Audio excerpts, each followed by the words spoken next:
Welcome back to Muscle in the Morning. I'm Dave Palumbo, and today is Thursday, December 12th, 2019. Let's find out what's going on in the world of bodybuilding and fitness. There's a great Carl Jung quote I read in a book once that said, "The privilege of a lifetime is to become who we truly are." And for whatever reason, that quote seems like it fits perfectly with where Arash Rahbar is in his career right now.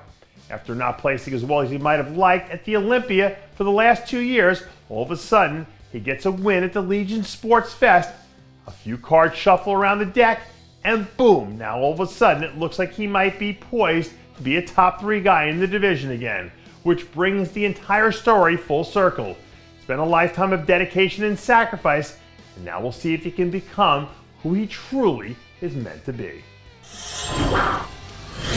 Now, whereas Arash is on one side of the coin in the classic physique division as a battle-tested veteran, Logan Franklin is a real-life battle-tested veteran who happens to be in a completely opposite situation. Logan's in the process of trying to make the transition from men's physique to classic, and so far I think he's done a pretty damn good job considering the circumstances. But he's still got a long way to go. Logan's got a lot to offer, and he's done a nice job of trying to close the gap over the last 6 months or so. But this will be an interesting storyline to watch as the 2020 season plays out, because we find out if he has enough size to be competitive at the highest level. And if he does, it could be a long 52-week season for the Franklin camp. With all the shuffling that we see going on between divisions now, sometimes it's almost like we're playing bodybuilding's version of musical chairs. Only people don't seem to understand that there are only so many seats at the table when the music stops. But if I were a betting man, I'd be willing to take on the odds of Nicolas Vullioud landing himself a seat at the 2020 Olympia. A few days ago, Nick's team released a new update of their guy looking awfully thick from the back, which tells me they must be feeling confident about where they are in the process. Nick should be an interesting test case in the division this year, because if we're using Kamal El-Gargni as a standard, the judges might be looking for more of a streamlined look moving forward. But guys with Nick's talent always seem to land on their feet, so I guess we'll have to wait and see what happens when he makes his debut.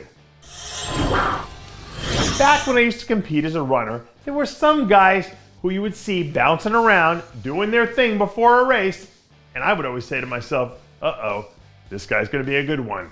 And in my head, I like to imagine that's what everyone else is feeling when they enter the backstage area and see a guy like Terrance Ruffin pumping up. Back at the Niagara Falls Pro, Terrance put together one of the best performances of his career, and now he's managed to carry that momentum right into the month of December as he gears up for his 2020 campaign. I know a lot of people who were really impressed with what Terrance did up in Niagara, and I'm including myself in that group as well.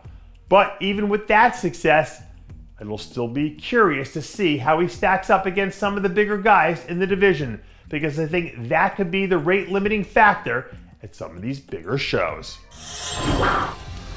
And that does it for yet another edition of Muscle in the Morning. I'm Dave Palumbo, reminding you to always be true to your passions, and make sure to follow us on Facebook, Twitter, and Instagram.